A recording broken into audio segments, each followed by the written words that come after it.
Neat ಪ್ರಶ್ನೆ ಪತ್ರಿಕೆ ಸೋರಿಕೆ ಹಗರಣ ಮತ್ತು ಯುವ ಪ್ರತಿಭಟನಾಕಾರರ ಮೇಲಿನ ಪೊಲೀಸ್ ದೌರ್ಜನ್ಯವನ್ನ ಖಂಡಿಸಿ ಪ್ರಧಾನಮಂತ್ರಿ ನರೇಂದ್ರ ಮೋದಿ ಅವರ ನಿವಾಸದ ಬಳಿ ವಿರೋಧ ಪಕ್ಷಗಳು ಬೃಹತ್ ಧರಣಿ ಸತ್ಯಾಗ್ರಹ ನಡೆಸಿದ್ದು, ಸ್ಥಳದಿಂದ ಕದಲೋದಿಲ್ಲ ಅಂತ ಪಟ್ಟು ಹಿಡಿದು ರಸ್ತೆಯಲ್ಲೇ ಕುಳಿತಿದ್ದ ಲೋಕಸಭೆಯ ವಿಪಕ್ಷ ನಾಯಕ ರಾಹುಲ್ ಗಾಂಧಿ, ಸಮಾಜವಾದಿ ಪಕ್ಷದ ಅಧ್ಯಕ್ಷ ಅಖಿಲೇಶ್ ಯಾದವ್ ಮತ್ತು ಸಂಸದೆ ಪ್ರಿಯಾಂಕಾ ಗಾಂಧಿ ವಾದ್ರಾ ಸೇರಿದಂತೆ ಹಲವು ಪ್ರಮುಖ ನಾಯಕರನ್ನ ಪೊಲೀಸರು ವಶಕ್ಕೆ ಪಡೆದಿದ್ದಾರೆ.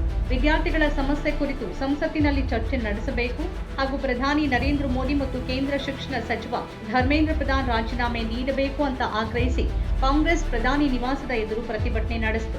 ಲೋಕಸಭೆ ವಿಪಕ್ಷ ನಾಯಕ ರಾಹುಲ್ ಗಾಂಧಿ ಮತ್ತು ಕಾಂಗ್ರೆಸ್ ಪ್ರಧಾನ ಕಾರ್ಯದರ್ಶಿ ಪ್ರಿಯಾಂಕಾ ಗಾಂಧಿ ವಾದ್ರಾ ಪ್ರತಿಭಟನೆಯಲ್ಲಿ ಪಾಲ್ಗೊಂಡಿದ್ದರು.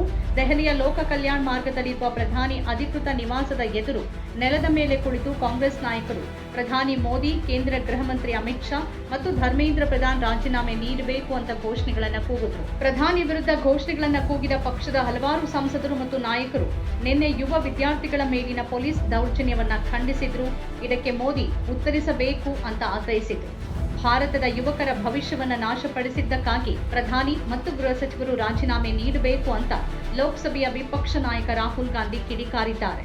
ಈ ಕುರಿತು ಸಾಮಾಜಿಕ ಮಾಧ್ಯಮ ಎಕ್ಸ್ನಲ್ಲಿ ಪೋಸ್ಟ್ ಹಂಚಿಕೊಂಡಿರುವ ಅವರು, ನಿನ್ನೆ ಯುವ ವಿದ್ಯಾರ್ಥಿಗಳ ಮೇಲೆ ನಡೆದ ಪೊಲೀಸರ ಕ್ರೂರ ವರ್ತನೆ, ದೌರ್ಜನ್ಯಕ್ಕೆ ಪ್ರಧಾನಿ ಮೋದಿ ಅವರಿಂದ ಉತ್ತರ ಕೇಳೋಕೆ ನಾವಿಲ್ಲಿಗೆ ಬಂದಿದ್ದೇವೆ. ದೇಶದ ಯುವಜನರ ಭವಿಷ್ಯ ಹಾಳು ಮಾಡಿದ ಕಾರಣ ಪ್ರಧಾನಿ ಮತ್ತು ಗೃಹ ಸಚಿವರು ರಾಜೀನಾಮೆ ನೀಡಬೇಕು ಅಂತ ಆಗ್ರಹಿಸಿದ್ದಾರೆ. ಪೊಲೀಸರ ಸೂಚನೆ ಹೊರತಾಗಿಯೂ ಪ್ರತಿಭಟನೆ ಹಿಂಪಡೆಯಲು ನಿರಾಕರಿಸಿದ ಹಿನ್ನೆಲೆಯಲ್ಲಿ ರಾಹುಲ್ ಗಾಂಧಿ ಅವರನ್ನ ಬಲವಂತವಾಗಿ ಪ್ರತಿಭಟನಾ ಸ್ಥಳದಿಂದ ಕರೆದೊಯ್ದಿದ್ದಾರೆ. ಇದೇ ವೇಳೆ ಪ್ರಿಯಾಂಕಾ ಗಾಂಧಿ, ಸಮಾಜವಾದಿ ಪಕ್ಷದ ಮುಖ್ಯಸ್ಥ ಅಖಿಲೇಶ್ ಯಾದವ್ ಅವರನ್ನು ವಶಕ್ಕೆ ಪಡೆದಿದ್ದಾರೆ.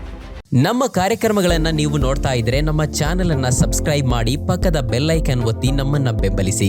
ಹಾಗೆ ನಮ್ಮ ಕಾರ್ಯಕ್ರಮಗಳನ್ನ ಲೈಕ್ ಮಾಡಿ, ಕಮೆಂಟ್ ಮಾಡಿ, ಅದನ್ನ ಬೇರೆಯವರಿಗೂ ವಾಟ್ಸ್ಆಪ್ ಮೂಲಕ ಶೇರ್ ಮಾಡಿ. ನೀವು ಹೀಗೆ ಮಾಡಿದಾಗ ನಮ್ಮ ಚಾನೆಲ್ ಇನ್ನಷ್ಟು ಮತ್ತಷ್ಟು ಜನರಿಗೆ ತಲುಪಲು ನೀವು ನಮ್ಮೊಂದಿಗೆ ಸಹಕರಿಸಿದ ಹಾಗಾಗುತ್ತೆ. ಇದು ನೀವು ಯಾವುದೇ ಖರ್ಚಿಲ್ಲದೆ ಕೆಲವೇ ಸೆಕೆಂಡುಗಳಲ್ಲಿ ನೀಡಬಹುದಾದ ಸಹಕಾರ.